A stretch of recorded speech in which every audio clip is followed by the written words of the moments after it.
What's up, everybody? It's Mr. Talkbox. Check it out. You need to like and subscribe. Come on. Catch a motherfucker. Boy, DOA playlist. Let's get the funky. YouTube family and YouTube world, I want to say welcome to the DOA playlist. First of all, like I always say, y'all continue to pray for this world, pray for our country. Please pray for your brothers and sisters, your neighbors. This world is out of control. But if you're like me, I believe in God. And God is in control of everything. So just keep your neighbors in prayer and pray for what's going on in Minneapolis. So please do that, y'all. All right. Before we get started, do I have to do this? You gotta do that.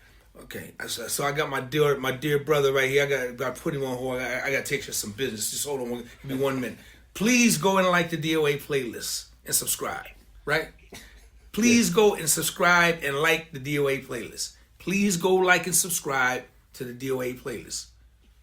2 more times. Yes, sir. Please go and like and subscribe to the DOA playlist and leave a comment, please. Last time, right? Last time. Please go and like and subscribe to the playlist, please. Now, see, I'm sorry, bro, but my producer, he makes me do this goofy thing. He says, so from the avarisms and the gizmisms and the mechanisms, and you know, I say I gotta call my man Bootsy for some more funky isms. Because this internet thing is driving me crazy with all... Are we good now? Can we start? Let's go. Okay, shoot. I've been waiting on this one. Listen, y'all. Now, y'all see this brother. Y'all already know who he is, right? But let me just say this. This is my little brother, y'all, for real. This is... I said, you know what? You know, I look at it like this.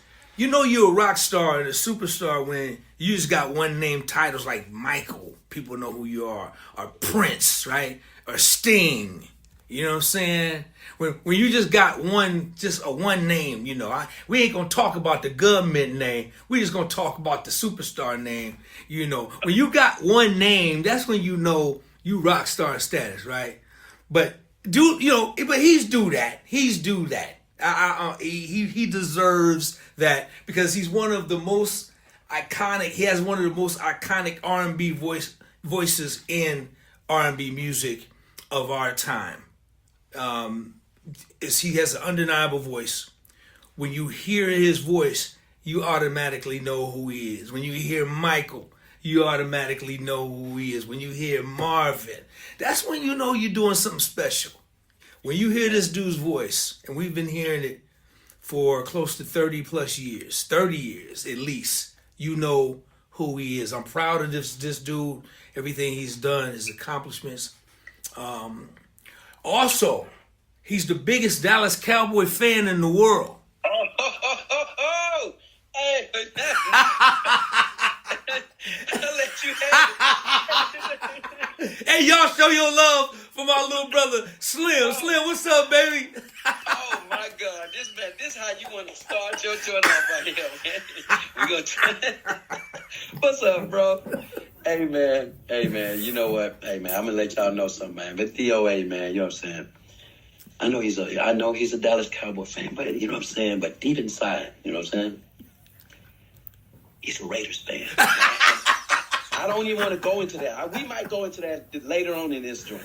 But you know what I'm saying? I'm going to convince them. You'll see. Hey, man. What's man, up, little bro. Hey, whenever Slim call me or I call him, F the Cowboys. That's how he answered the phone. F the Raiders. Hey, man. Hey, big shout out to the bailiff, man, that was on Judge Judy. Now, hey, DOA, this man literally came in and tried to have me arrested for being a Raiders fan. Now, I'm going to tell you something right now. I have not quite gotten back, but, you know, our friendship is forever. So you got to always keep your head on a swivel. And it's about to be crazy. I'm about to get you back for this one. Yeah, man. You talking about big brother Bird, man. Reggie Bird Hawkins, man. Yeah, man. Bird was trying to have you arrested, man. He tried to, I was like, man, it almost would have worked until, I was like, man, Everybody done seen his face, man. I'm like, man, don't I know you? Man, this is crazy. Man. Yeah, man, crazy. Bruh, I'm so happy to have you here, man, so we can chop it up for a little bit, man. You been good, bro? Man, life's been good, man. You know what I'm saying? Out here on this tour. So, for those been on a rock, you know what I'm saying? They've been, we're currently on the Room 112 tour, and we've been traveling everywhere. Man, I wish we would came to Sacramento. That would have been wild. But we did go to Oakland. And you know what I'm saying? And then, LA and Vegas, that was our West Coast run. And, we just, you know what I'm saying? We getting our flowers and, you know what I mean? We celebrate with our fans and, those that definitely been with us, grew up with us. You know what I'm saying? So it's crazy, man. It's been amazing. That's awesome, man. Who are you guys on tour with?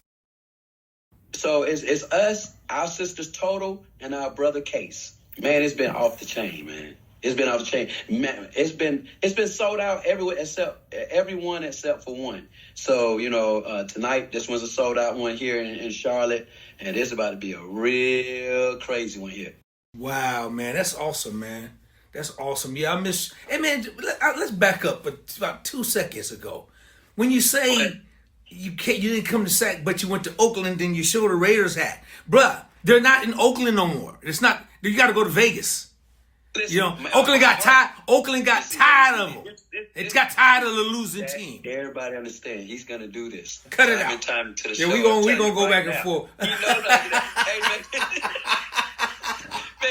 Hey, man, y'all don't understand the years of how many, he want to talk to me about, the last time, the Dallas Cowboys been in, the Super Bowl, you know what I'm saying? Man, the number one joint had to been like too legit to quit. I promise you, hey, man, MC Hammer himself was probably there on the field. You know what I'm saying?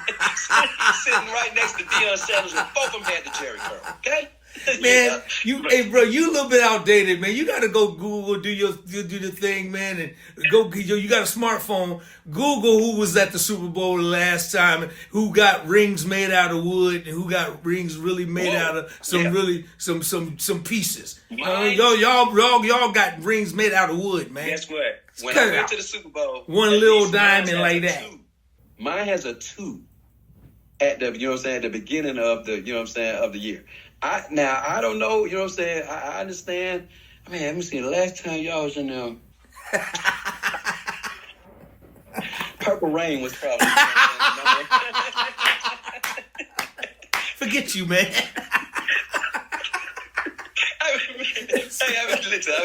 You cold, man. Okay. Shots fired. You cold, man. Leave my boys alone, man. Both of them raggedy anyway, so let's go. Let's talk about some real stuff. Okay, all right. I'm gonna act right. Come on, okay, bro. Come on, bro. You got me, man. I ain't saying nothing about. Forget the Cowboys, man. As long as they stink anyway. You right, they suck. So anyway, hey, man, everybody pray for them. You know what I'm saying? Bring out the prayer warriors right now. Please bring them out, man. Please bring them. But we still got more rings than y'all. Let's move on. Oh my God.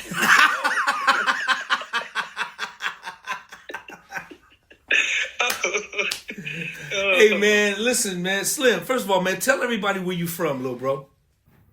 Well, I'm from Atlanta, Georgia, man. I'm born and raised, ATL, man, amazing city. Man, everybody knows, we got a lot of talent from there. So, just coming up from there, it's just an honor to be a part of the musical fabric that, that's definitely representing the city. You know what I'm saying? And, hey, man, we just doing our thing, man, and just trying to make it to the Rock and Roll Hall of Fame and get our star on the Walk of Fame. You know what I'm saying? So, hey, that's where we at with it. Y'all deserve it, man. Y'all deserve it, man. I know some of the questions I'm gonna ask you I already know, man, but I just want to kind of just circle back a little bit. Slim, Yeah.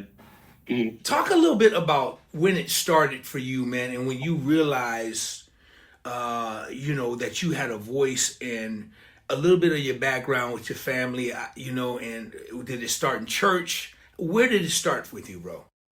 It definitely started in church. My mom is very instrumental in this situation where, she's an evangelist and, we were always in somebody's church. I mean, on the wildest days, you know what I'm saying? Like, we could find a church day on even weekdays, right? And so, yes, I wasn't able to listen to secular music, so the only time I could really sing was probably in church, you know? So, that being said, you know, it started around, I say, 4 or 5, and then you could kind of start seeing that, you know, my voice was different from everyone's or whatever. I know, my dad, he was in a gospel group, and I always wanted to sing with him. And he would say, you know, son, I mean, you sound good, but, you know, you sound like a chipmunk, you know. And then, you know, I would try, you know, I would be like, okay, I try to put some huskiness in my voice, but my tone of voice, you know, my tone don't have no type of huskiness or whatever. But I had like voice control. I have no vibrato, and you know, and it was a tone. Well, in church, you know, it was amazing because you have the choir singing in the back, and then the song I was singing, you know, it was all about feel.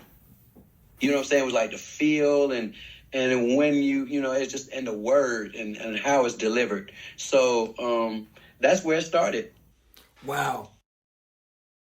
Dude, we spend hours talking about this story, man, and how strict they were with secular music, man, and and so as you got older, and talk a little bit about the secular part. Talk a little bit about how you kind of snuck it in there and how that came about. That's a great story, man. Now, I ain't gonna hold you, right? So I was cutting grass. So, hey, I was cutting grass, you know, like getting my monies up or whatever. You know, I always had this drive of, you know what I mean, like some entrepreneurship type, you know, where I want to be my own boss. You know, you can only, you know, in the hood, you can only go to your parents and straight up ask, hey, mom, you know, hey, man, can I get allowance? Or can I get $5, $1? Well, what you want? Nah, I ain't about to get told no so many times. So what I did was, I started doing arson and stuff. Then I saved my money, went to the pawn shop, bought me a lawnmower, went and started cutting grass, and then that's when I started like getting stuff that I want. One of the first things I had bought was a cassette player. It was like one of those cassette players. Y'all should remember, had the orange little foam on the ear, and you know, and every time when you hit that, when you get that part where, you know, you're trying to find that radio station, when you hit it right on the thing, the light turns red, and then it hits stereo in the thing, whatever. So one time when I was cutting grass, man, I said, you know what, I'm gonna turn from AM. Because I always listen to the gospel 1380 WAOK in Atlanta. And I would flick it on to I flicked it on the FM. And I never forget, one of the first songs I heard was Two Occasions. And, you know, and it was crazy. And it was like, okay, oh, man. I was like, whoa, you know. And it kind of stuck out to me or whatever. So I was like, man, it was something about me. Once you hear a melody, and in that melody, you could tell if it was a hit because it would stick in my mind, and I could hear it one time, and I could remember everything about it, you know. So so one time I was in the station wagon, and my godmama was in there. She had turned the channel to the channel, you know, I wasn't supposed to be listening to, you know. But my mom, she was driving. So I'm sitting in the back. I'm like, be quiet. I'm chilling. And all of a sudden, Two Occasions come on. And I'm thinking, I'm humming, but I'm thinking, I'm quiet. You know what I'm saying? And man, I wasn't quiet enough. And they heard me doing the runs and, you know what I mean, singing along with it. And I never forget, man, they were looking up. And that was the first time I think people started hearing me like sing outside of the church. And, I started getting a grasp of harmonies and filling in certain situations and and both of them had tears in their eyes. And then Mom, later on, 2 days later, she came in and she had 2 cassettes. Tender Lover album, Babyface, Switch, where it had all the DeBarges. And I said, Mom, this not gospel? She said, I know. Your voice sounds like this. Wow. Every time I hear that story, man, it brings me joy, man. That story is really strong because to get the blessings from your mom, just like overnight, man. When your culture is church and deeply rooted in church, man. We sometimes you get the slap, man, if you are talking about anything secular, man. But that just surprised me because I knew growing up how strict she. But yeah, exactly. But so all of that, right? How strict she was, right? Yeah. And then you hear this song one time through your little Walkman tape cassette, whatever you had. Yeah. And then you in the back of the station wagon singing this melody that song you heard one time and you remembered. Yeah. And then she blesses you with the Babyface Tender Love album, and you say Switch record, right? Dude. Yeah, Switch, yep. Holy Ghost filled, sanctified woman. People, I know a lot of people understand how serious that is. Yeah, man. Because I'm telling you, right, so some of these songs, in the 80s, that's when contemporary gospel really started turning up. So, it's like the introduction of BB and CC Winans, and that's when I learned about commission, and the Winans, and it was like it was crazy. So I never forget, man. One of the joints I used to listen to, I used to go to the Berean Baptist bookstore, and that's where I used to spend my money, listening to records and stuff. You get Take 6 and commission and stuff like that, and I never forget, I bought this Winans live on Carnegie Hall, right? And the Winans said, we're going to bring in special guests. And they were singing all of the songs, all my favorite songs. And they had the song, Ain't No Need to Worry. It'll be all over in the morning. And then all of a sudden there was this lady that came in.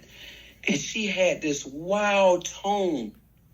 And she was singing, and I was like, man, this don't sound like Vanessa Bell Armstrong. This don't sound like the Clark sisters, the Pace sisters. Man, hey, who is this? And I learned to find out later it was Anita Baker. And that's how I learned about certain people that were in, secular music, but they were singing gospel music too, you know what I'm saying? Sure. And we don't talk about BB and CC Winans because, their songs were getting played on R&B radio stations. But, if you didn't know, if you were listening to the songs, you don't know if they're singing about God. I know, you know what I'm saying? Because that's how I was raised. But, hey, it's like love songs. Right.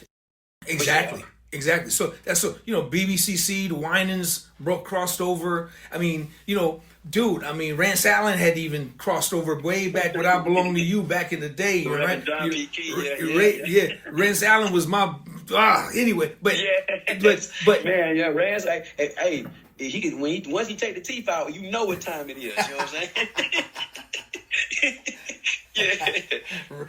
And then of course, commission, man, and all these groups had this contemporary edge on it, and then when Kirk Franklin joined the party with Stomp, that was game changer right there. That was it there. That was game changer. Crazy. Yeah. And I think everybody accepted it even more, But we haven't got to go even further back, man, to the Hawkins family, man, with Oh Happy Day, and these are big records, right? Oh Happy, yes. And so when I was in church, those are the songs that I was singing, But I had a high registered voice pitch, and so I was singing I'm Still Holding On, you know what I'm saying? Like, man, it was records, where it was a lot of feel. Yeah. So as I started getting older, Mom told me, because we were going to church, And as I started getting older,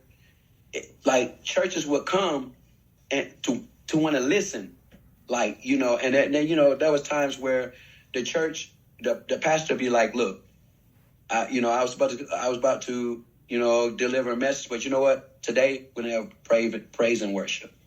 And oh man, that means now you're taking the straps off, because now I get a chance to go, you know. Yeah, man. And the crowd, it started getting thicker, bigger, and Mom, you know, what she didn't want was a show.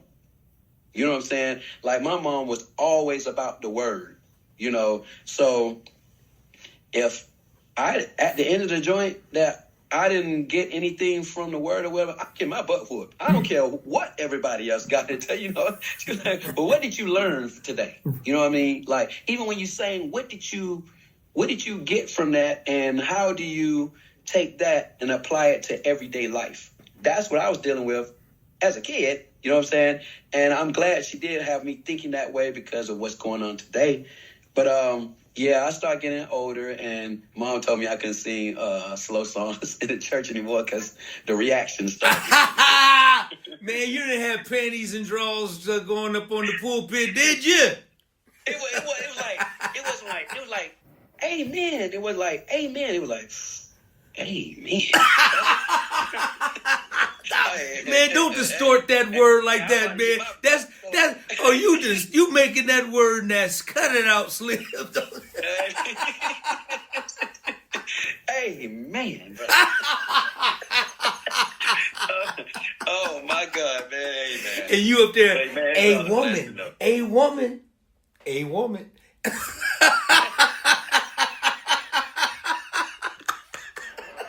Oh man, yeah.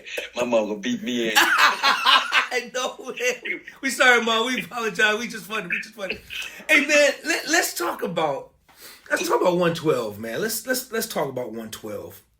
All right. And my first question to you is this, man. How does it feel to be part of such an iconic group, man, who've sold millions and millions and millions of records all over the world?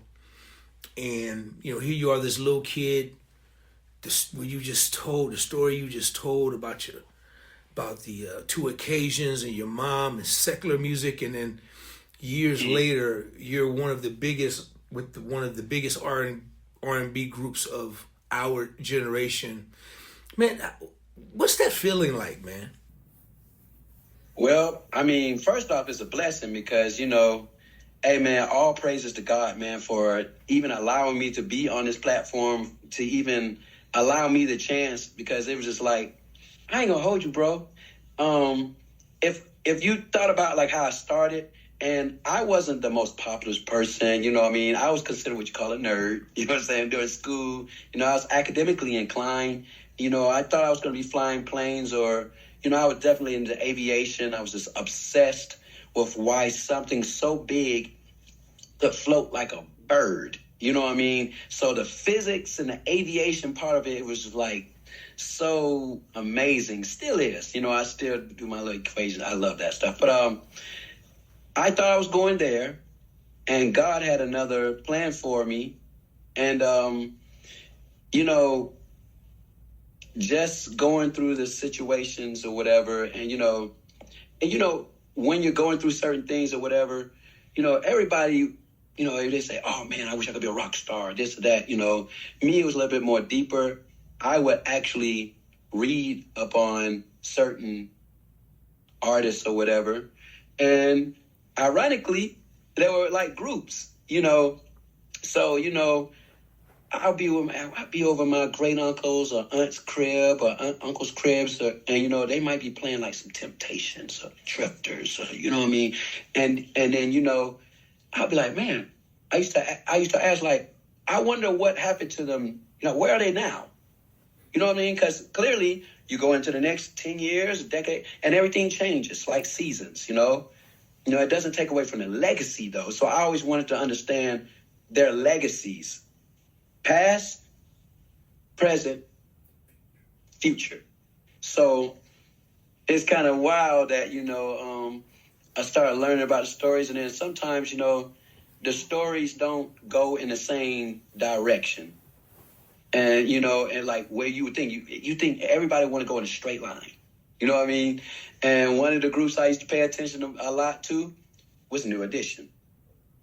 New Edition, I was like, man, when you're in school and you had the sock hops and stuff like that. And I'll never forget, man, it was this kid voice came in, Candy Girl, right? And I was like, wow, that's how my voice used to sound. You know what I'm saying? So I was like, man, who is that? Oh, that's Ralph Trash Band. Now, I'm learning this at school, because I couldn't do that at the house, what I'm saying? Clear. But, I was like so obsessed with it. And then you start seeing as the evolution of them and, how they went off, and then each one of them, became who they are, and they done all these amazing things, and, and whether it was rocky or whether it's smooth or whatever, but, and it all makes sense towards the end. You know what I'm saying? And I kind of took notes, and now that I'm in a group, and it's like, dang, I'm going through the same stuff. Like, I watch 5 Heartbeats, and I'll be like, ooh, right. I don't think I'll get it. I don't think I'll go through that.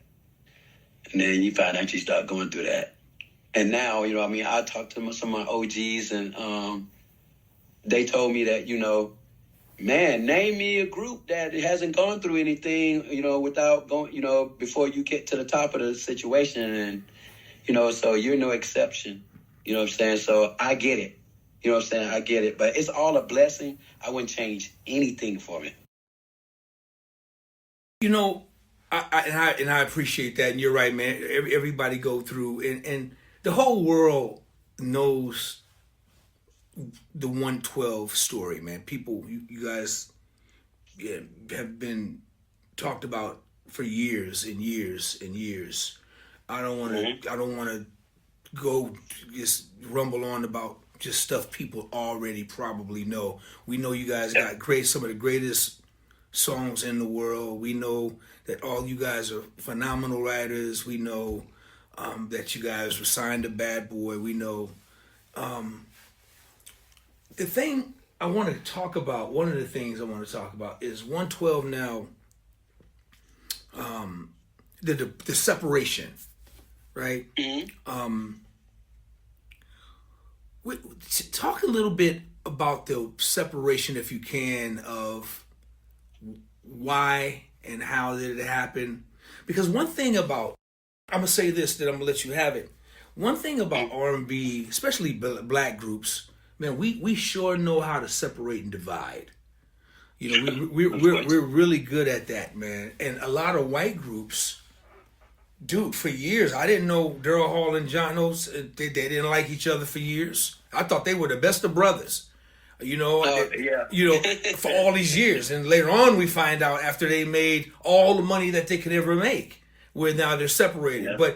But they held it together because that's what they do. I mean, listen, man, don't cut your nose to spite your face or something like that. Don't mess with your money. I mean, right.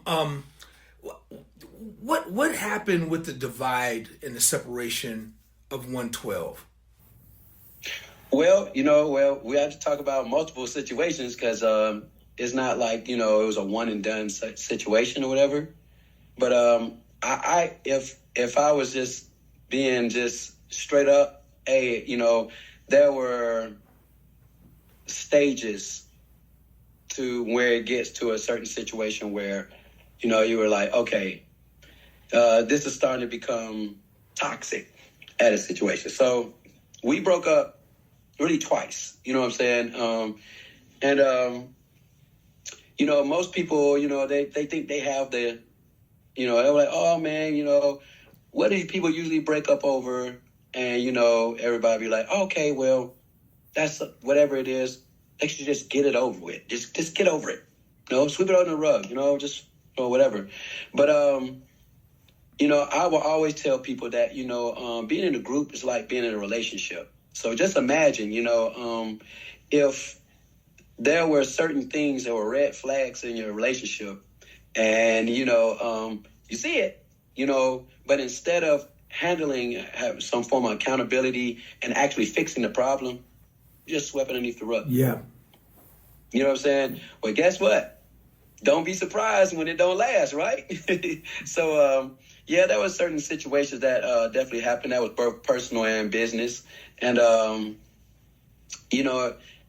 mean, we weren't privy to what most people go through where, when you're on the way up and, in our situation, you have 4 lead singers. Everybody's great. There's no weak link.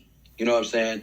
But, with being in a group, you always you have a front man. You have something that kind of differentiates you and your brand from other groups. You know what I'm saying? Yeah. It's like a form of equation that, everybody knows. And unfortunately, what people don't understand is, although it definitely works, and if you figure it out and it works over and over again, oh my God, now you have a beginning of what you call an era. You know what I'm saying? It's like a dynasty in a sense. You know what I'm saying? But you don't know what's going on in the inside. In the inside, you have situations where people become jealous and, you know what I'm saying, they feel a certain kind of a way because, how it started is not how it ends. You know what I'm saying? What you had in your mind and what you thought it was going to be when you get into the industry and you think, oh, because I was the man at the time, and you know what I'm saying? And then when you get into the industry, then it starts going in another direction. You know what I'm saying? And there were people that could not, whether it was their, egos or, you know what I'm saying, whatever, you know what I mean? And then, when you're on the way up, people start getting in people's ears. You start having your own entourages, your own people kind of pulling you to the side and say, hey, man, look, I mean, I know y'all got y'all thing going on, but you're the man. They need you. You don't need them. You know what I'm saying? Man, I don't see why you're not the front person or whatever, and, it doesn't matter about what's going on and how you're paying your bills or, how it's working, because I'm telling you, it's hundreds of thousands of people coming out, done it every day. You know what I'm saying? And, once you find that lick, it's like the whole catch of it is once you find that, you got to keep it going consistently. And now you elevate that situation, but you never stray away from that equation. You know what I'm saying? Mm-hmm. But there are things that come on the inside, and that's pretty much that was the start of it. Understood. That's the typical. So then, you know what I'm saying? Typical thing, man. So and it's just one of those things where that's where the start of it started happening, and then whatever happened, there were things that happened, and then, cats wanted to do their own thing. Well, 112 is kind of crazy, too, because you would have thought that, okay, they're they're spiraling, and then everybody says, okay, it's time to get off the wagon. That's not what happened with 112. 112, we were blessed to where we had every project has a plaque to it. And, every single, you know what I'm saying? They got plaques to them. So it was just like, okay, I think it was more of, people wanted to do their own thing. And, only thing was when you're in the group, what you do affects the person to the left or the right of you. You know what I'm saying? And it's the way you handle things, you know what I mean? And things weren't handled in the correct way. And so the first time, and there's some other things that happened, but, it broke up the situation. I was kind of delusional. I ain't gonna hold you. No. I always knew forever. You know what I'm saying? No. Yeah, but shoot, I had kids, man, I had bills to pay, man. Yeah. And you know what I'm saying? So what I did was I said, hey man, if I'm gonna do it, I might as well do it my way. So I started a label, you know what I'm saying, M3, first move I made. I flew to Sacramento. but before we get to that, man, I respect that answer, man. It's clean. It's like, if anybody's ever seen the movie The Temptations, one of the coldest lines in that movie was, "I'm David Ruffin, and these are the Temptations." and that part right there, I remember that. I remember that, and So anybody that knows me, you know what I'm saying? Like, one of my pet peeves are, you know, arrogance. Mm. You know what I'm saying? Egotistical people that, you know, like, I mean, at the end of the day, everybody's talented for something. But you got to give all praise to God, because without him, you wouldn't even have whatever talent you have. You know, it goes far from just, you know, singing or whatever. You know what we do. You know, you play multiple instruments. You know how to, you know what I'm saying, make people in the stars. You know what I'm saying? But guess what? You know, God gave us this ability to do it on a high level. You know what I'm saying? And, you know, it just drives me nuts. It's one thing for, you know, you to have that type of situation. It's a whole nother thing when you affect other people. So now you become selfish. Yeah. Now, you know what I'm saying? Yeah. So, yeah. Well, man, you know what, Slim? It's crazy, man, because you said it, man. I don't know why we have the tendency, man, to listen to outside stuff and let other people get into your head about you don't need them, you know, you the front man, you this, and I don't know why we listen to that, man. Why, especially when, you know, when the brotherhood started out real. The brotherhood is real. That's when the real true brotherhood you gotta resist all that nonsense and rely on the brotherhood, you know, to keep all that nonsense out, man, because that will destroy, and the jealousy and all the other stuff will. Yeah. And it's easier said than done. I ain't gonna hold you, you know. Yeah. I'm not gonna sit up here and act like I didn't hear that myself. It's just that, you know, some people are built on different cloths. Yes, sir. You know what I'm saying? Yeah. So at the end of the day, hey, what was your purpose in being where you are now? Right? So I risked and sacrificed a whole bunch of things. You know, I was in school, you know, and you have scholarships. I could have went anywhere and wherever. I could have done however, whatever, right? But then this is what your dream was, right? And God put me in a position to where, you know, I didn't come in here by myself. I came in with a crew, right? So I felt like, okay, well, if I came in this way, how I'm built, this is how it's going to be. Now, if people said, hey, you know, well, we don't want to do this anymore, you know what I'm saying, where people actually saw that, you know what I'm saying, I didn't say, well, you know, I jumped in or whatever, and what I'm going to do is, we got this, we got a hit record, you know, so just imagine the first 112 album comes out, and then all of a sudden I say, hey, man, well, it's about me. You know what I'm saying? And what? No, man. That's not how it rolls. And I ain't gonna hold you. Every album, I was offered a record deal, a solo record deal.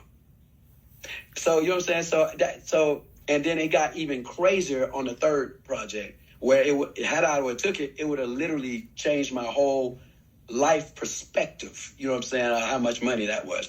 But my thing is, certain things is not for your own gain, your own personal stuff. It's not for money.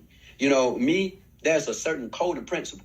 So, you know, I just believe that God makes no mistakes. If he came in, he put you together, and this is what it was, then you're supposed to figure out how you're supposed to be on top of the game with how God put you in there. So that being said, I know that's not how the industry works. And I know a lot of people told me, you know, oh, man, you know, because I'm telling you what's crazy was, you know, I came to Sacramento. You helped me in so much, with so much. First of all, there was the knowledge. I don't know if you remember when you was telling me about the whole thing about independence. Independent, you know what I'm saying, going independent versus mainstream. And I didn't quite know. And it was wild that now, mind you, we're talking and you're saying, and you would start calling out names like people who had situations that were independent. You called out E40's natty. Guess what I did? I reached out to E40. And E40 literally brought me to his crib, and we had an amazing conversation. And then from there, I started learning about artists that start doing things independent. This was while I was recording records. So, you know, I wanted people to understand, like, when you listen to Love's Crazy album, Sweet Baby, Bedtime Stories. Yeah. All those records were done Yeah. before I even had a So Fly. So Fly was the last record I had recorded. But there were a lot of things I was learning, both business-wise and then both music and then musically for myself, because man, I didn't do backgrounds like that hardly at all. You know what I'm saying? In 112, if either I sung it all by myself, like you can hear Come See Me, or you know, a lot of it like What If, or some records like that, you know, I'm singing totally by myself. And all I would do is say 112, and everybody say, "Oh, 112," you know, but that's not what it was. You know what I'm saying? It was just, you know, but I had to get used to like stacking and everything. But you made it so comfortable to where, you know, I was recording stuff and I was surprised myself day by day as you recorded. So I don't even know if you knew that. That was probably one of the first times I did backgrounds like that. You know what I'm saying? Bruh, man, that's a really dope album. The Love Crazy album is a dope album, man. And you were killing, man. I wanted to work with you so bad because I was a fan of just your voice. So, man, you know, when you came out here and we worked, we did the work, man. I was honored to just have you out here, just working with us, man, and working with me, man. It was just a wonderful time, and we made history, man. That was your first record, developing your own label, right? So after 112, you went and got a deal with Atlantic Records, right? Was it Atlantic? So actually what it was, I was the first. I did an imprint. It was an independent joint based on what you had taught me, and it was underneath Asylum, and it was underneath Warner Brothers, right? Right. And I know, so the movement, so everybody, when I came up with Good Lovin' and So Fly and records like that, and you know, and they would start hearing the whole, that like the Bedtime Story, like the songs that I have to sing now, you know what I'm saying, are your songs. They were like, hey, you know, it was absolutely amazing. It was just like, they were like, man, they were thinking that, you know, it was a mainstream type situation, like I was putting it out there like the same way. And no, that was independent. I was the first R&B artist ever on Asylum. Wow. And, I remember. That's right.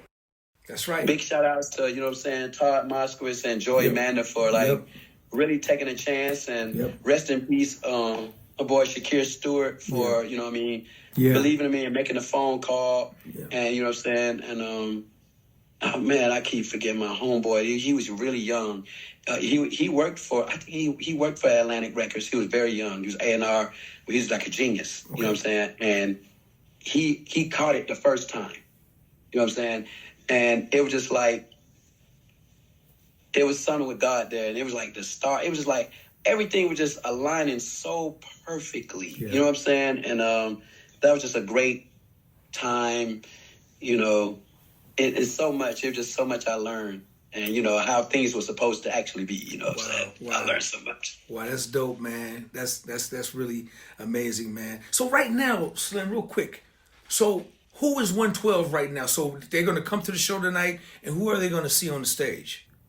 All right, so you'll see me and Mike, right? Because we are 112, right? Right. And what we've done was, you know, and I know people hit me in the DMs and stuff and say, well, hey, well, how come, you know, of course, all diehard fans want to see the four guys, right? You know, and guess what?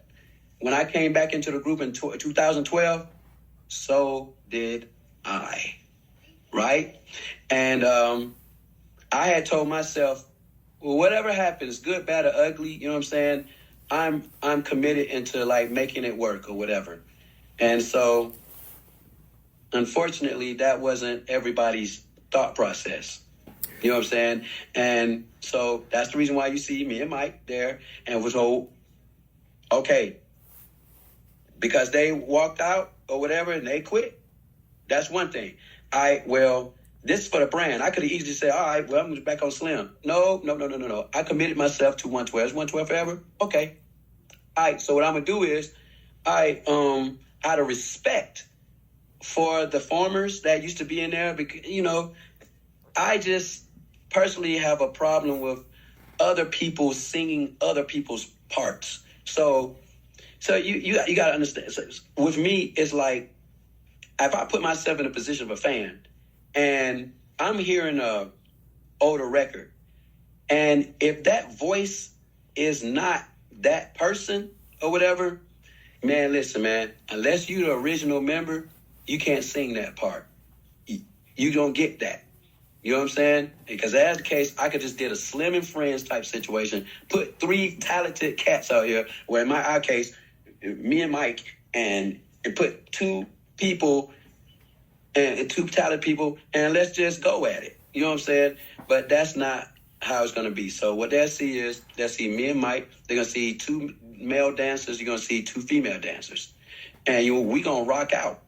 And, you know, it's been amazing, you know, all our shows. So since they've been gone for 9 years, now 9 years. And you know what I'm saying? Ever since then, God has blessed us with his favor. And, you know, we've been selling out arenas and theaters and everything out for those 9 years. Wow. That way.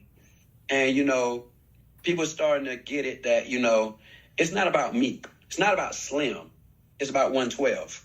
So at the end of the day, it's like, when you come to a show, you're now in 112. You're now with us. You know what I'm saying? And we're going to sing those songs. It's going to sound exactly what it is. You know what I'm saying? There's no interpretation here. Right. Because when you hear it, it sounds exactly like what it's supposed to be. So, you know, anything else to me, I'm sorry, it's karaoke. You know what I'm saying? There you go. There you go. Hey, man, you brother, man, so much respect for that. I've never heard that put that way, because, you know, normally somebody fall off, they get replacements, and you're right. It's just not quite the same. It's like, you know, but you know, they're just crazy. Yeah, and that's my respect to them. Yeah. Like, even though if I feel like they didn't respect me, you know what I'm saying? Because I'm obviously, with grace, I'm choosing grace not to really expose what the situation really crazy was.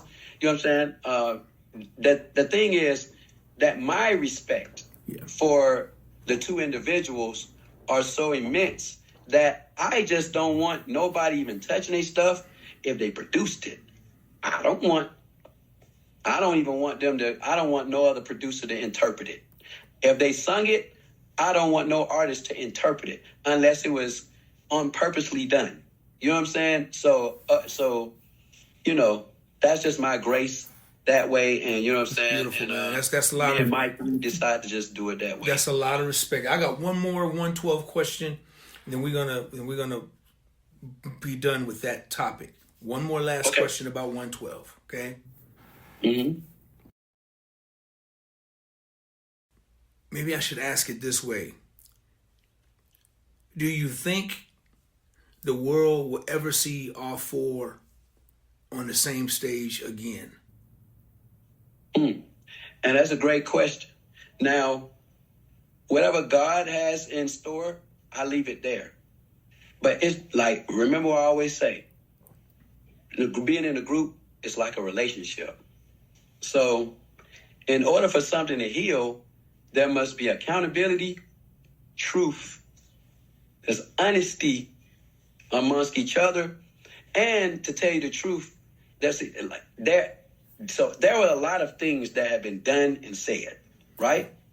There's a lot of things that's been behind the scenes that, you know, that certain people are saying but doing differently behind the scenes. So let's go there. You know, for me, you know, when a person is like, let's talk about contrition. When a person is contrite, their actions is just as loud as their words. And if I'm speaking for myself, like if I put myself in a person's shoes or whatever, you know, if I'm contrite, then I'm going, whatever. So let's say I made a mistake. Let's say I did wrong. My apology will be just as loud as my wrong. You get what I'm saying? And, you know, and for me, like, I'm very, very just open. I'm transparent. And this is what it is. If I did something wrong, hey, man, I can scream it out right now. I would scream it out. Like, so just like right now, if I did anything to wrong them and I knew it, this would be my perfect opportunity to scream it out right now. Because guess what? There's no ego. There's no pride. There's no nothing. Because, at the end of the day, if I truly wanted to mend something or whatever, it starts with admitting, with the accountability of what did you do wrong? You know what I'm saying? And it goes that way. It's always like those stories, like, when a man messes up with a woman, he would literally come outside and scream out to the top side. He's out there and right there inside a window. Hey, I'm going to profess my love. I know I did wrong. I know but guess what? It's the same way as it being in a group. And, it's one of those things where, my respect for a person is reciprocity. It's reciprocity for me, because I would hope it's reciprocity for that person. And if my love is stronger and my respect for that other person is more than the other person, then maybe I should, business-wise, that's just a crazy way of going into business with somebody who don't respect you, first and foremost. But, you know what I'm saying, morally, you know what I'm saying, I can love you from afar. I can genuinely love you from afar. I can support you. I can support you from afar. But until those things are met, you know what I'm saying, that's nothing that the public or anybody outside can do. That is a person to Jesus moment. And then the person people have the problems or whatever, then that's a situation where we can tell if your actions are what it is. You know what I'm saying? Yeah. So it can't be, you can't hide behind a PR and whatever PR tells you, little fancy words to say, you know what I'm saying? Oh, that's what that people want to hear. See, this ain't nothing but a PR. This is me and brothers talking to each other. Right. Hey, this is what it is. But I'm telling you right now, if I done anything to wrong somebody, this would be the perfect opportunity to say, hey, this is what I did, and I was messed up. I was at a certain place in my life or whatever, and maybe that wasn't the right things to do. And you know what I'm saying? And if you asked me what it was, I would tell you exactly what I done. And I would tell you, hey, guess what? Anything that I said about the person, anything I did, I was wrong. This is exactly what happened. And, I'm coming to grips with that. You know what I'm saying? Look how easy this is to say that. Yeah. Look how easy. Like, it's not that hard. Right. Now, I shouldn't hold my breath for 9 years to, you know what I'm saying? Right. So it's just like a relationship, too.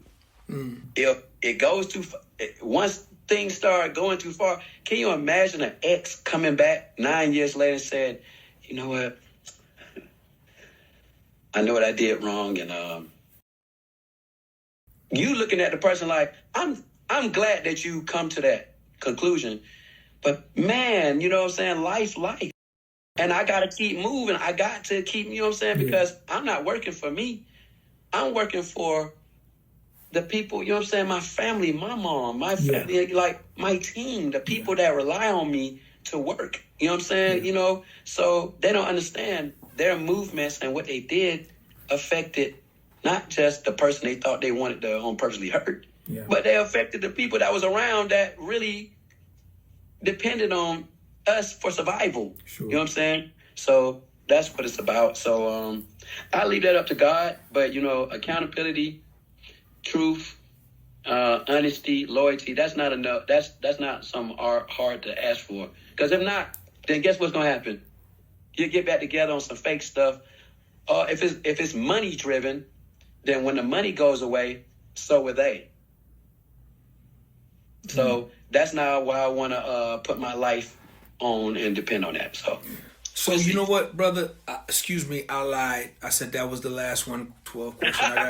I got one more, and it's just yes or no, and then we're gonna be done with it. One more, yes or no. All right. Would you like to see it happen again? Yes, I mean, as far as 112, like All like four. 112, like I want whatever God puts in front of me.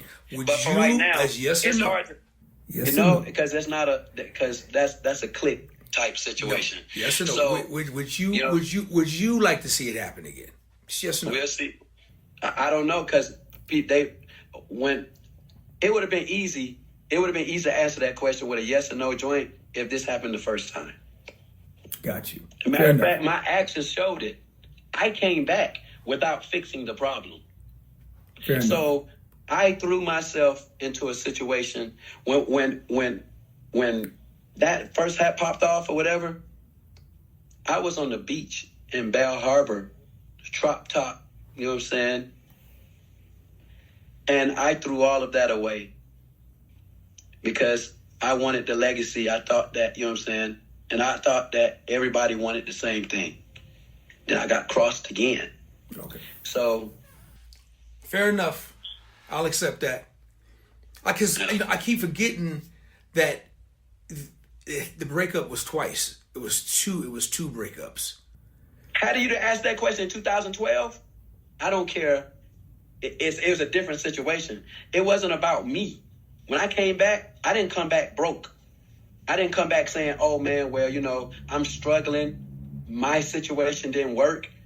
No, I'm the only person in the group who didn't come like that. I came back a way. I tanked my situation. There were people in my team that it took a lot of God, like a lot of prayer, going inside the closet and praying with, with the prayer cloth. That I had to forgive because I felt like that, they tanked what me and you worked on in the solo situation. You know what I'm saying? In my solo career, I had a successful solo career. Yeah. You know what I'm saying? Look how I was living. Hey, I was on the beach in North Miami when there was no black people there. The only person who stayed with a black person there, other than Baby, was Ice-T. Now everybody's down here. Nobody was down there. I was at Sunny Isles. I was there for years. So it was just like, you can't fake that. You know what I'm saying? This is a situation. And I said, hey, my reason of coming back to the group was different too. It wasn't because of them. It was because of the people that was around that I felt like that, man, I could change their lives. You know what I'm saying? Yeah. And, and once I saw that, well, I mean, they showed it to me. All good, man. I accept that response, man. And like you said, man, God is in control of that whole situation. God's in control. Do I forgive? Yes. Good, man. Good. Before, just I want everybody to understand too. There's no malice. There's no nothing in that. When you look at the Fire Heartbeats, right? Towards the end of the situation, they got back together, right? But they didn't get back together on the stage. They got back together as men in somebody's backyard, and they flipping burgers, and the families were together. That's what I'm on. Okay. Like, if I can respect you as a man, Makes sense. Man, listen, man. I'm so glad you came and hang out with me. My next question is, when you coming back down to SAT, what we doing? What's the next step? Hey, what are we doing, man? All right. So what check are we this doing? out. So we need to get back in the studio, Yeah. bro. What are we doing? And so what's wild? Okay, so I want to let everybody understand what's going on. So, man, I'm gonna tell you what type of genius this man is. He might be a Dallas Cowboys fan. Hey, check this out, man. Hey, this man is a wild genius, man. His ears definitely to the, you know what I'm saying. I don't know like I should give it to Lionel Richie. He might be more of a Raider fan. I don't know if he could, but you know what? Hey, listen. Hey, man, this man had the sound. He had the funk sound, and I never forget. I kick myself all the time. You were trying to get me to be on it. This was before Bruno Mars. This was before Bruno Mars. He was trying to get me, but man, DOA was like, man, hey man, this is the sound. This is the sound. It's untouched. Man, you're gonna jump on this and you get it like this, and you're gonna swing it like how Michael do it. You know what I'm saying? And if you rock this mug the right way, we write the words and do it right. And I could not quite. In my mind, I couldn't jump it as fast as you were going. You know what I'm saying? So your genius was moving way faster. And then I never forget, man, when Bruno came out with his records, man, I was like, oh, I still got those tracks, bro. I still got to try. I was like, oh my. So I said, you know what? The next time, I'm not going to argue with him. Unless he talks about, you know what I'm saying, you know, trying to force me on something, you know what I'm saying? Listen, man, you know, I'm not going to, once in the studio, whatever you know what I'm saying, you, male, hey, listen, y'all got it. Hey, man, man, hey, man, I sure appreciate you. We need to get back in the studio, and I'm working on my stuff right now. Good, actually, man. I'm working on my label right now. I have artists that I'm working with right now, and I'm in the middle of meeting up with certain people that are, you know what I'm saying, I got investors and all kind of stuff going on, and you know, and just letting y'all know, for the record, y'all, I can walk and chew bubble gum at the same time. I don't have to quit 112 to do whatever I want to do. Good, you know what I'm saying? Good. This is a good example of it. Good. So that's that. So it's 112 forever. Yeah. And you know, but at the same time, you know, I have my label. I definitely want to get back with you, brother. I've worked with a lot of other people. Big shouts out to all my folks in Vegas, all my folks out in the ATL. You know what I'm saying? Like, man, hey, man, we doing some big things. Got some amazing artists. I'm going to come back on here and probably really break that part down. Good, man. That's a whole nother conversation. Absolutely. I'm excited about it. I'm excited for you. I'm happy for you, man. All the success, and you doing your thing. And you know, anything you need from me, just consider it done. And you just let me know. You know, you gotta realize, man, I'm a little older than you. So I was older than you then, and so you looking at me, man, I'm young, man. You old, man. I'm like, I just didn't get it. Man, I'm sorry, man. No, I just want to apologize. You ain't got. This is why I said, like, this is what I'm talking about being a man. Everybody see this right here, right now. You know what I'm saying? It's not hard to say, I'm sorry. Okay. You know what? You're the only way I forgive you is you got to say, how about them Cowboys? I love them to death. I knew it. Hey, listen. I told you. I told you straight up. Hey, the genius part, you know what I'm saying, skipped over the whole Dallas Cowboys situation. Like, you know what I'm saying? Like, I don't know what happened, but God, He didn't, you know, God gave us choices. You know, He put Adam and Eve in the Garden of Eden. God dang it, man. Everything was perfect until he went to that, you know what I'm saying, that apple. I think that apple was blue and silver, man. I promise you on everything, man. You could have picked anything. You picked all them fruits, and you picked the fruit of the Dallas Cowboys.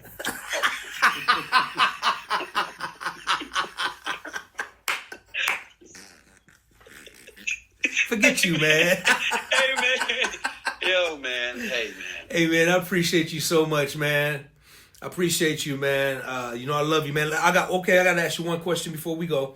You got 4 groups that you're going to put on Mount Rushmore.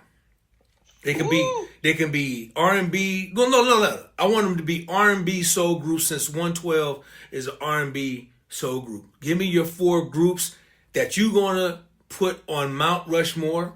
Give me your top 4 groups. Top 4 groups. Well, in my world, none higher than New Edition. And I'm saying this it's telling my age. You know what I'm saying? Based off of what I know and what, you know what I'm saying. So, so don't expect me to be talking about, you know what I'm saying? Because I love the Temptation, the OJs, and I love them all. You know what I'm saying? But I'm going to go to the groups that you know what I'm saying, got where we looked up to or whatever, right? All right. First group, you know, if I got to pick on a gospel situation, you know what I'm saying, all-time group, and everybody, you know what I'm saying, pretty much pull commission. One You know what I'm saying? Everybody know, you listen to the sounds. Hey, Boyz II Men literally did a record with them on the situation. You could hear the situations. Jodeci literally took certain songs and was stuff that they said and made them into songs. Just a little love is all I need. Do your homework. All right, so Commission. Now we're going to say New Edition. I'm going to say Boyz II Men. I'm going to say Jodeci. Wow. And you know what I'm saying? Like, and I wish I could, you know what I'm saying? Because I could talk about other groups that really affected me. Because, you know what I'm saying? Raphael Sadiq is wild. Mint Condition is wild. Stokely's wild. You know what I'm saying? Like, there are groups that, you know what I'm saying? And I know people were like, what the? Yes. People that push the situations to whole nother wild situations. And I definitely want to give them their flowers. And just because, they could be considered as a band, and that's the only reason why I'm not calling, you know what I'm saying, that would you consider band. But my respect for the group, for those groups, especially, you got a Raphael Sadiq or Stokely with wild voices, that transcend generations, hey. Well, listen, man. You know what? So I usually get to add a group. All right, I get my pick. So okay, I gotta pick my group. I'm gonna pick my group, and I'm gonna definitely put 112 on that list of groups, with all these other greats. All four. I'm gonna put 112 on that list because you guys sold, a lot of records, man. It's a lot of records, right? Yeah, we sold a lot of records. Yeah, now, I ain't gonna hold you like that. Like now, do I feel like we're top tier? That I have like the Zeuses and all that stuff. Like if I had the clouds and I put people in the clouds. Yeah. Now, as far as like we're concerned, it's like we're the top tier of our situation. We came out in 30 years. And, like, once that time right there when we jumped off and then, because, and I don't want to mix some things, too. People don't talk about Silk to me enough. Silk was our Boyz II Men of Atlanta. You know what I'm saying? So, and it's kind of, I know people be like, well, how come you didn't say it? Because they came out at the same time as Jodeci and Boyz II Men. You know what I'm saying? But, as far as our culture is concerned, there was a group like Silk made it believable for us. You know what I'm saying? Like, we knew them when we were doing talent shows in high school. They were older than us, but we saw them go from talent show, running cultures in our community, and then get a deal and then hit it huge, right? So, that's another group there, but I would say 112 is definitely, we're at the top tier of our situations.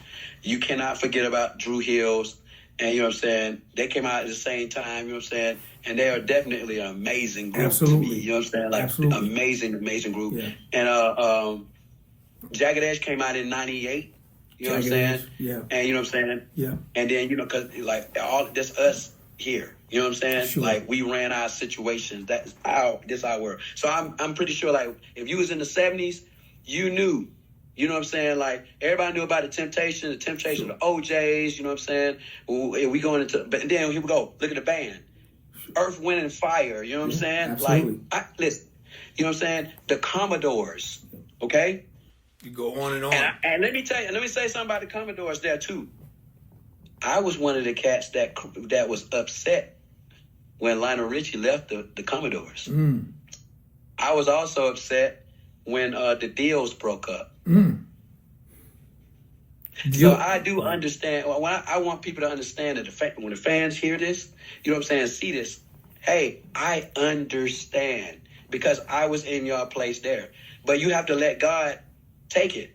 But because without the deals never came back together. Right. Right? Right. But guess what? We still knew who L.A. Reid is and Babyface. You know what I'm saying? The whole situation still keeps going. Yeah. The Commodores, holy. And you know what I'm saying? And Lionel Richie is like pound for pound with me. You know what I'm saying? Hey, this is what I'm talking about. Like, I was destroyed. I don't know why I was like that. Once my mom showed me about, like Switch. And the bars, when they broke, I was like, oh my God. Like, why is all the groups that I pick break up? Yeah. But guess what? We're still talking about their legacies. Lionel Richie is the man. Yeah, their music is going to live beyond us. Well, that's the same. That's the same with 112's music. It's going to live beyond you, me, everybody in your family, and that's a part of that history that you guys made together. I also got to mention my brother's Troop. That's another group that's Lord. just phenomenal. Yeah, here we go. And that's what I said. Like, yes. So we can go, and that's what I said. Oh man. Then we could talk about like the Foursome D's. Like if we're talking about groups that personally I looked at. Yeah. I looked at. Yeah. You know what I'm saying? And took from them. Yeah. You know what? In another group that was dope, intro was dope. But I gotta ask you a question. One more question before we go. I gotta ask you one question. We're not talking about the whole Puffy thing, but I gotta ask you one Bad Boy question, and it's just this: were you guys happy at Bad Boy, and do you think by being signed to Bad Boy, because you guys were so intertwined with the hip hop culture as an R&B group, that was our fingerprint. Yeah, go ahead, talk about it. Talk about it. All right, so. Everybody wants to know, like, okay, so what differentiates 112 to other groups? We definitely embraced the hip hop side of the situation, and that, you like, regardless of what you probably think of Puff as a person, musically, he was a visionary. You know what I'm saying? And he had this sound, so he knew exactly who he signed when he signed us. You know what I'm saying? He knew we could sing. He knew we could write. You know what I'm saying? But, you know what I'm saying? It was like he had a sound that he was trying to, that this is what he was on. So anybody know about the Mary J. Bliges and the Jodeci's and, you know what I'm saying? Like, okay. Like, so where this sound was coming. So then when he started bringing the 80s, type samples and we start writing over them, you start learning how to do it. Holy, you know what I mean? So we wanted to be known as crooners over the hip hop beats. You know what I'm saying? Relatable records. So you have soft voices over hard beats.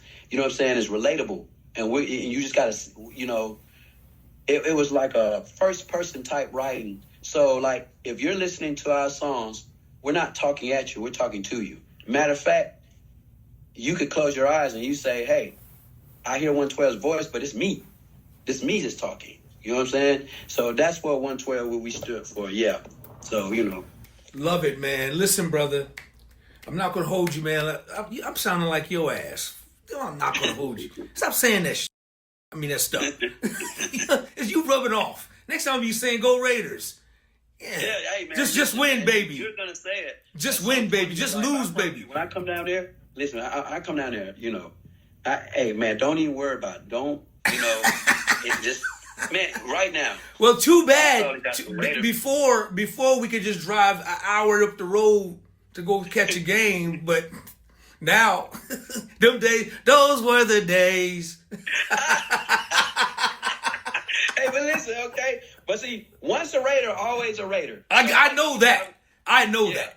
I mean, you guys. I'm gonna tell you right now. You guys are the worst fans. You guys, the Raider fans, are the most in denial fans in the I know world. You didn't say that. Oh my gosh, bruh! Dude. Man, y'all always be talking about y'all about to win. No, we don't. You got that. Man, you know good and well. Don't even. Okay. Oh my goodness. Man, every year the Raiders go to this. What y'all about to do with that receiver y'all got right now? What y'all about to do about everything y'all got? Man, listen, I know. I'm not delusional no more, man. Listen, thank you, Red. Thank you. Me neither. No hey, man, they could have. Hey, man, listen. I'm one. They could have got rid of Dak and brought Roger Staubach back in his 80s. I would have been happy with that. That could have been gone a long time ago. So I am not happy with the Cowboys. Understand that. But look at you. Just look at you. You look like all my other friends. You wear all the Raider gear. Wear it to church. Wear it to work. Wear it to Home Depot. Wear it on the stage. Wear it everywhere. I am like, ah. There's a picture of you somewhere in that hey, let me go and I'm fine. If I see your yearbook, hey man, it's yo Mayo, here's what we're gonna do when we get a caption of Slim little brother going on. We're gonna have him in the cowboy jersey. If you do it, if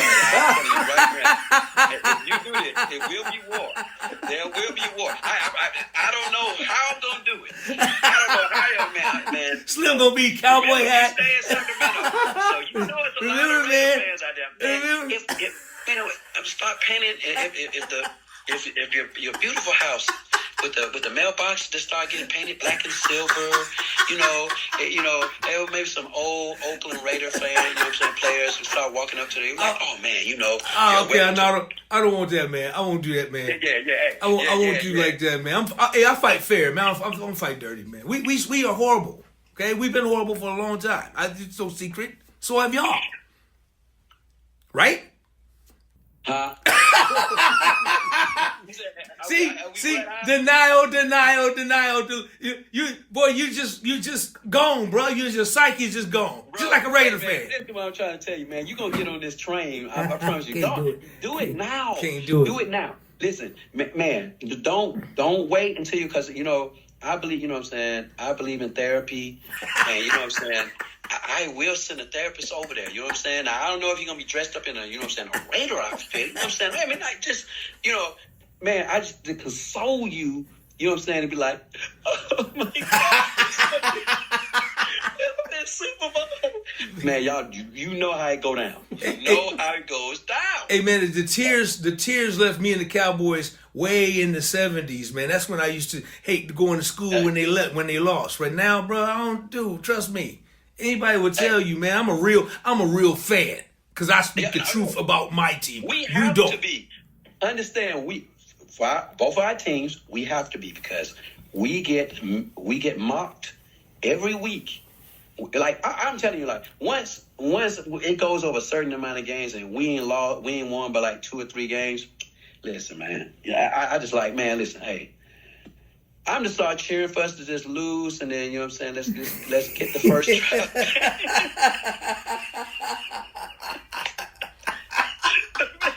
Hey, man. Hey, listen, you know what I'm saying? Hey, all is not lost, okay? We might have not made it to the playoffs, but we done sure. Hey, and Mendoza.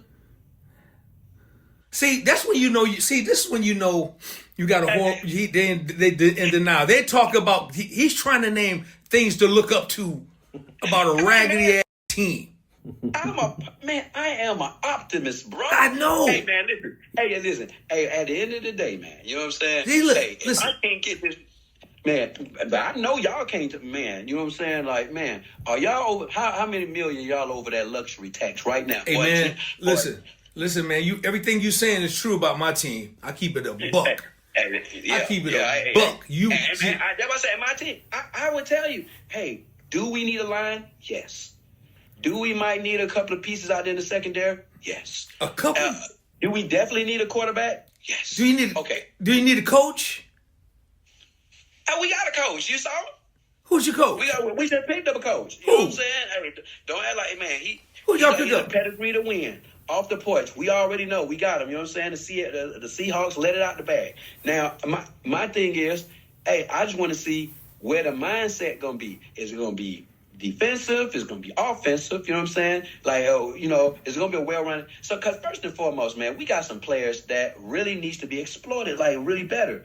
Like, you see, we got that running back. Slim, why are you running up all my damn tape on this bullshit conversation? Yeah, because you know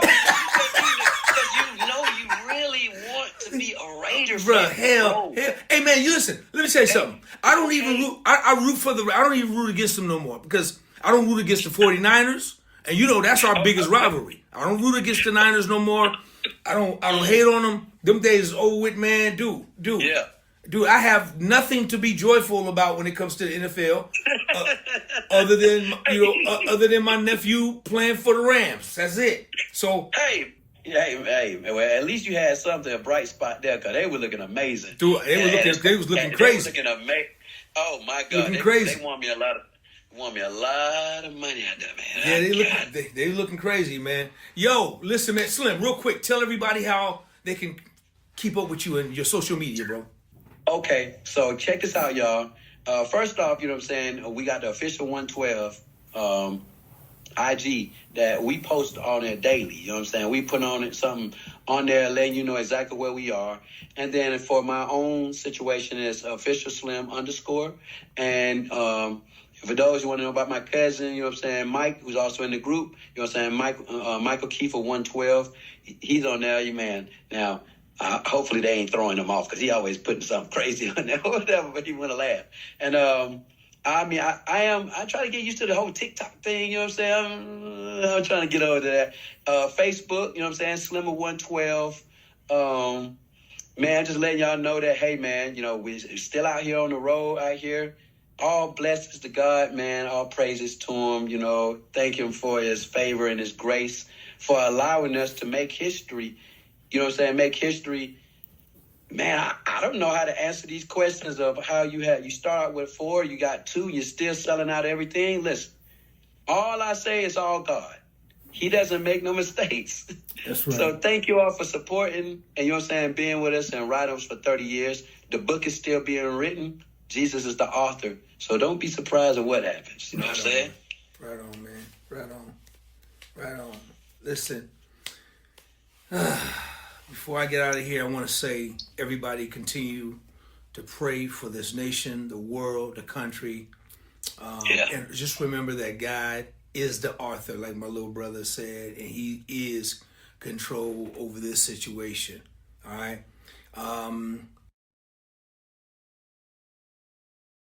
Do I have to do this again, Mayo, one more time?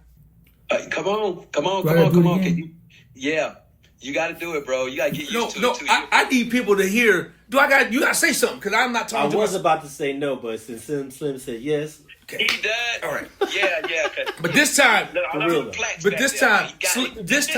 Slim, I got Slim. You gonna help me out, right? You on my team. Let's truce to the Cowboys and Raiders, but let's be on the same team, like we in the studio, okay? Cool. Rock with me. When I call you, just know what to do, okay? Don't let me down, man. Don't let me down this time. All right, cool. Y'all, please go and like and subscribe to the page. Please go and like and subscribe to the page. Please go and like and subscribe to the page. Mayo, watch this. Slim, hit it.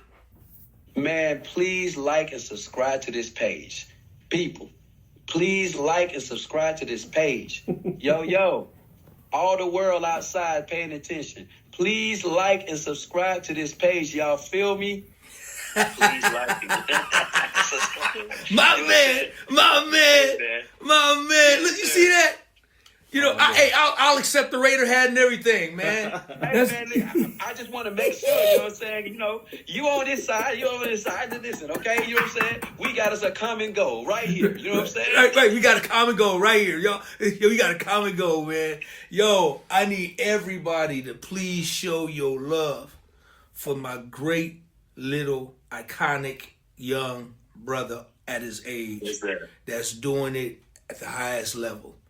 Man, one name, so one name. We're not talking about the government name. It ain't important. That's not what you need to know. Forget the all government. good, Forget the government name. Yeah, the man name. Show your love for my little brother Slim. 112 Slim. Hey, my brother. Forever, baby. Love you, man. Let's go. My dude, man. Can't wait to see you, boy. But you already know. Let's go. Right on. Go Cowboys. Cut.